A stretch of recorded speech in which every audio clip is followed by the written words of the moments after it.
Okay, so it's been a couple days, a couple test drive.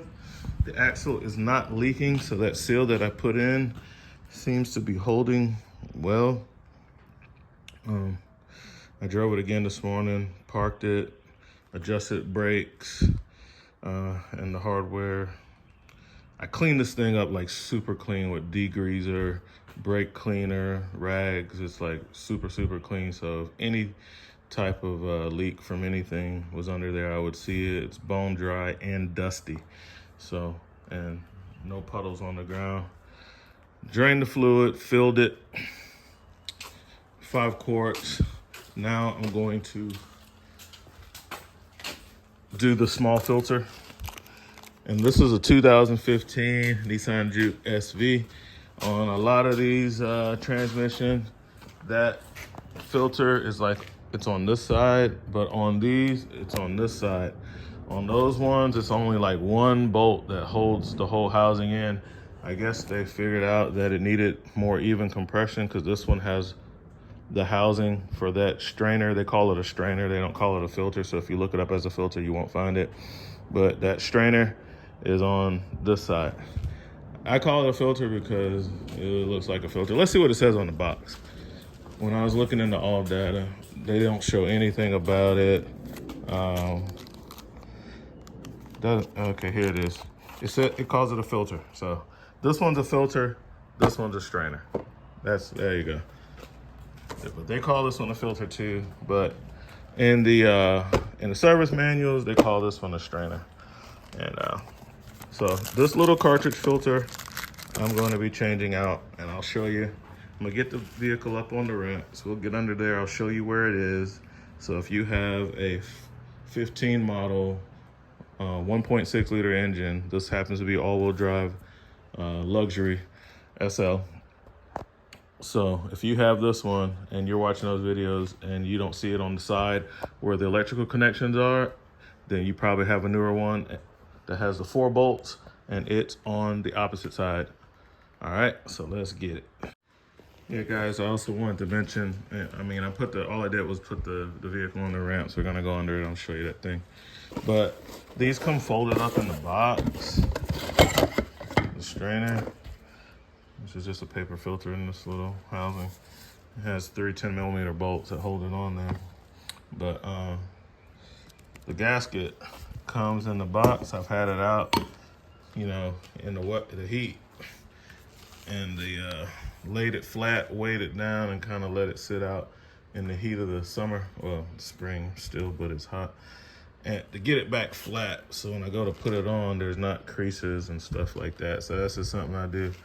And, preferably I like to let them sit out in the sun and get flat. And so when I go to drop that pan to put this strainer in, I will not have so much trouble with this gasket laying flat. It does have locator holes here and here, so there's a couple studs which are kind of like locator holes for the pan, so that's nice when you're going to put it back up. Use a little bit of grease here and there to help hold it. I do the same thing on RVs when replacing the seals on wastegate valves. I take a bunch of bearing grease and put on there, and it keeps the gasket in place, but it doesn't interfere with the sliding of the gate valve. So similar concept. So going under here, got my pan. It's relatively clean. I'm not gonna reuse the fluid that comes out anyway, because I'm kind of doing a few drain fills to get this nice and clean while I'm doing it. So it doesn't really matter. I just want to measure what comes out. But I did wipe it out, but it has like some dust and particulate matter. When I do reuse it, I run it through a shop towel to catch all the stuff, as you guys have seen. So coming under, if you're standing in front of the vehicle, the oil filter is a good reference point. So you look at the oil filter and then look directly over. this is the housing for that cartridge filter for the transmission.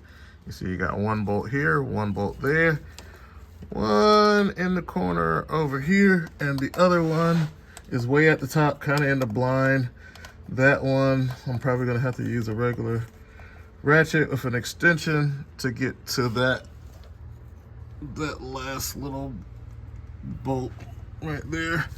I kind of could have did a little better with that, but they got 4 points holding it in square, so can't blame them for that. But the space that I have to work with, I'll probably be back here with my extension. I'll work on the hardest one first, which will be the top, and drop my flashlight down and you can see a little better. Yeah, I'll work on the top bolt first and then I'll do the rest. I can see that the fluid is gonna spill all over the frame. I can't do anything about that. If I had like a little diverter pan like we used to use when I was a lube tech on certain trucks and stuff, if I had a flexible one, I could kind of stick it under here and kind of help it to get to right here. But other than that, not really much I could do about that. I could see there's a little bit of moisture around this plug, so I'll be going to source a new one. You know, I basically need a new crush washer for that. I don't know if it's leaking or if I didn't clean it very well. Either way, you're supposed to replace those crush washers every time you take that out, and I did not replace it. And the torque spec on that is very low. I think it's like 25 foot-pounds on that, 25 foot-pounds. All right, I'll put the all data information on the screen for some of this stuff. Some of the stuff is not in all data. Like, it doesn't, in order to get information about changing this strainer, you have to go to like a pan remove, valve body removal. So inside the procedure for removing the valve body, they show the strainer coming out, but they never show this guy right here. So let's get to it.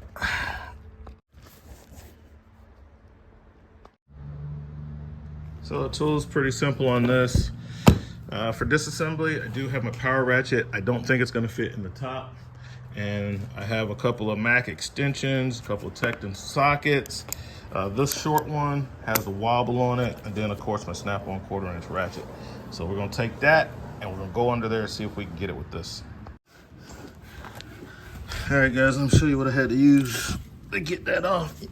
You gotta get one of these Coke and double swivels. If you don't have one, you gotta work on these Japanese cars, well, good luck. But let me take it off. And I use the power ratchet because that top bolt is in a really weird spot. But this is the, and I've featured these before. See this, that double swivel, it gives you a really good angle. And then on top of that, because I needed more length, I'm using the wobble extension to get max angle. And when I put it back together and you see the angle at which you have to get this in, you'll see why. So made a little bit of a mess because it was going so well. When I took out the first 2 bolts, nothing. The third one, nothing. But when I took that last bolt off, and she popped. So this is the dealio right here. Let's use a couple fingers, I'll get it out. So this is it. This is the housing, and you see in there is the filter. All right, and it comes with that washer. And you can see that filter is super nasty. And you gotta change these or your transmission's not gonna last very long. So we're just gonna pull that out. Some more fluid might come off. Let's get the seal off first. Supposed to replace this seal. I don't have one. I'll probably run to the parts store and get one. And then just, there we go. A little more fluid. Not a whole lot of fluid comes out of it, because it got a little rubber gasket there. So take a look at it on the bench. So that's what you got. Now in the Acuras, this will cause you a lot of problems because the cartridge filter in the Acuras, they use like a glue. It's not as well made as this. It's like all stamped. On the Acuras, they glue this together and that glue breaks down, gets stuck in the banjo bolt, and you'll swear your transmission is garbage. And really it's just the, it's this filter has deteriorated and it's clogging up your transmission lines. So putting these filters side by side, they do not look the same. See that? That one's all fat. Fits in there, but it does not look the same. It's shorter and fatter. I'm not too happy with that. And now if the hole is different, which it is, see, that's no good. It's the wrong filter, and I got that directly from the dealership. Yep, got that directly from the dealership, and they gave me the wrong part. So it's not just the parts stores. We got idiots working in the dealership too. So I gotta go back to the dealership, show them that they gave me the wrong part, order it again, waste a bunch of time because the guy couldn't give me the right part. That's why I take the VIN number so that they don't get messed up. But, oh well, but that's how you take it out. And when I put it back in, I'll show you how you gotta use that double swivel to get these bolts back in. All right, guys, had to run to the dealer. Of course, regular parts stores. They don't have the parts. They try to sell me the same wrong part. But anyway, this is a correct part. This is a correct part. Long, skinny filter. And this is the part number for the gasket. Filter made in Japan, gaskets made in USA. All right, so there it is. That's why I didn't open the last one, because I don't want to hear anything when I have to take it back. So now that we got the right parts, we'll get under there, put it back together, and I'll show you why you gotta have that double swivel and how this is a invaluable tool. This is an invaluable tool, guys. So let's get the Nissan put back together so I can move it out of the way, because the guys are coming to paint the deck and it uses a spray, whatever, and it gets all over the place. So definitely want to have my truck and the Juke out of the way. All right, stand by. Forgot to mention, I also picked up a new crush washer for the transmission pan bolt. Put that over here for when I change the this guy out. O-rings. O-ring coming off. O-ring dirt getting into this. Stick it back in the box. For the other filter, sit that right there. Got that crush washer, as you can see in the construction of these. After you torque that bolt down to 25 foot-pounds, it crushes this to the appropriate size that makes a seal, which is probably why the one I have on there right now is leaking, because I've used it a couple times. It's time for a new one, and any other time I will, anyway. And this is the, I got the stuff out of the packaging now. Another seal for this housing. So that's where this guy goes. You can kind of see where the line is like clean and then where the dirty stops. So this is the new one. This is the old one. All right, let's go under here and get started.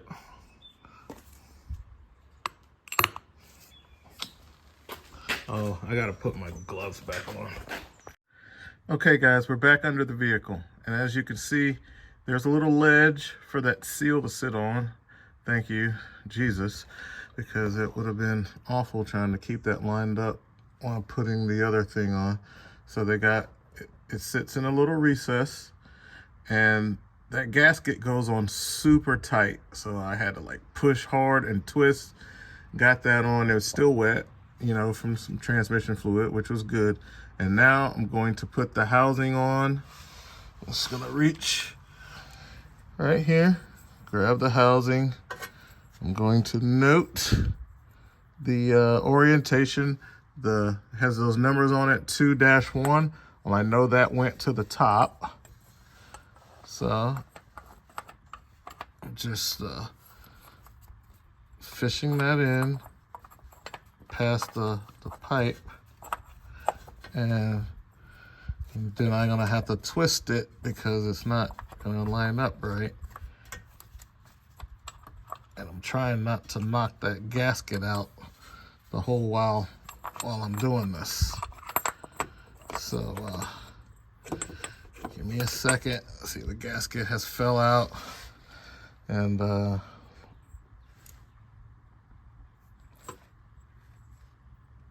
yeah, it's gonna go like this. Okay, so let me push that gasket back in.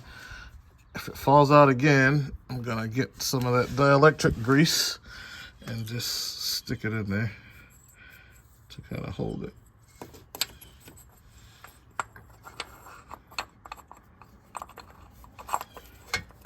Okay, so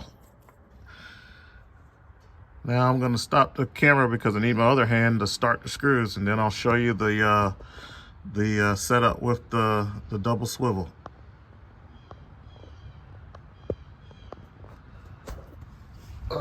If it will let me.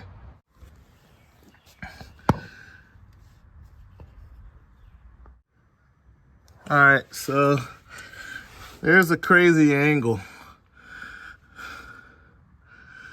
All right, so I started spinning that in by hand, and then you see I still got like 1/8 of an inch. And now I'll just finish it up with a hand ratchet. But yeah, the double swivel in combination with that wobble, you know, I need all of that. It's like I'm truly bending a corner.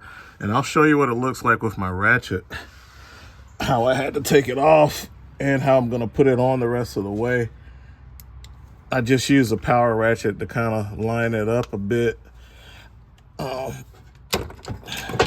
So I don't use the that other extension, the wobble, with my ratchet.